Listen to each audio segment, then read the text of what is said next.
আমি একজন প্রবাসী। এই কথাটা বলা যতটা সহজ, বহন করা ঠিক ততটাই কঠিন। এখানে সকাল শুরু হয় অ্যালার্মের শব্দে, আর রাত শেষ হয় মায়ের মুখটা মনে করে চোখ ভিজিয়ে যাওয়ায়। এই শহরে আলো আছে, কাজ আছে, মানুষ আছে, কিন্তু আমার কেউ নেই। কারণ যাকে নিয়ে আমি স্বপ্ন দেখেছিলাম, যাকে ভরসা করে দেশ ছেড়েছিলাম, সে আজ আর আমার নেই। দেশ ছাড়ার দিনটার কথা আমার আজও স্পষ্ট মনে আছে। বিমানবন্দরের কাছের দেওয়ালের ওপারে সে দাঁড়িয়েছিল। চোখে ছিল তার জল, আর ঠোঁটে ছিল কাঁপন। বলেছিল, ফিরে এসো তাড়াতাড়ি, আমি অপেক্ষা করব।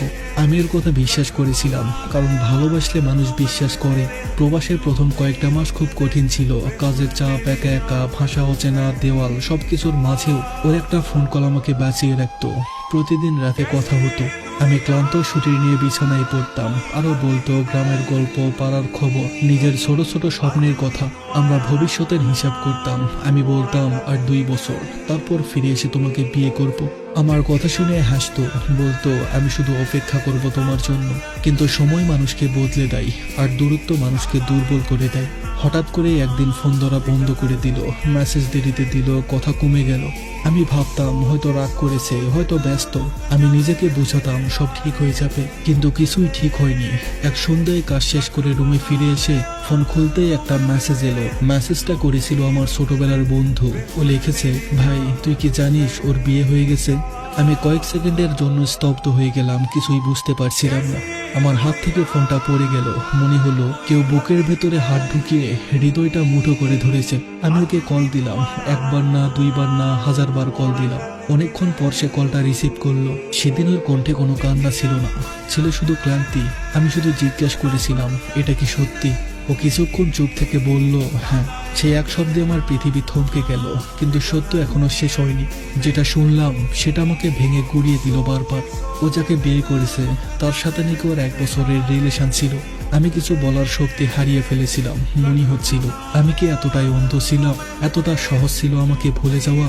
আমি চিৎকার করিনি, গালিও দিইনি। আমি শুধু বলেছিলাম ওকে, তাহলে তুমি কেন আমাকে মিথ্যা আশা দিলে? সেদিনও কোনো উত্তর দিতে পারেনি। হয়তো কিছু প্রশ্নের উত্তর থাকে না। সেই রাতে আমি ঘুমাইনি। ঘুম আমাকে শান্ত করতে পারেনি। জানালার পাশে বসে শহরের আলো দেখছিলাম। প্রতিটা আলো যেন আমাকে মনে করিয়ে দিচ্ছিল, এই শহরে আমি শুধুই একজন শ্রমিক, আর আমার ভালোবাসা ছিল কেবল একটা গল্প। এরপর দিনগুলো বদলে গেল। আমি কাজে যেতাম, কাজ করতাম, ফিরতাম, কিন্তু ভেতরে ভেতরে কিছু একটা মরে গিয়েছিল। সেদিনের পর থেকে আমি আর স্বপ্ন দেখি না, কারণ স্বপ্ন দেখলে ভাঙার শব্দটা খুব জোরে লাগে।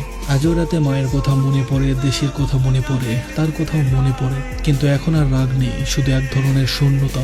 আমি বুঝেছি সব অপেক্ষার মূল্য থাকে না, সব বিশ্বাস ফেরত আসে না, আর সব ভালোবাসা শেষ পর্যন্ত ভালো থাকে না। এই প্রবাসের মাটি আমাকে শিখিয়েছে কষ্ট চুপচাপ সহ্য করতে হয়, আর মানুষ বদলালেও নিজের মর্যাদা ধরে রাখতে হয়। আমি আজও বেঁচে আছি, কারণ আমাকে বাঁচতে হবে আমার পরিবারের জন্য, আমার বাবা মায়ের জন্য। হয়তো কোনো একদিন দেশে ফিরবো, হয়তো আবারও নতুন করে শুরু করব। কিন্তু এই গল্পটা আমার সাথে থেকেই যাবে। কারণ কিছু মানুষ ভালোবাসা শেখাতে আসে, আর কিছু মানুষ আসে জীবনভর কষ্ট হয়ে থাকতে।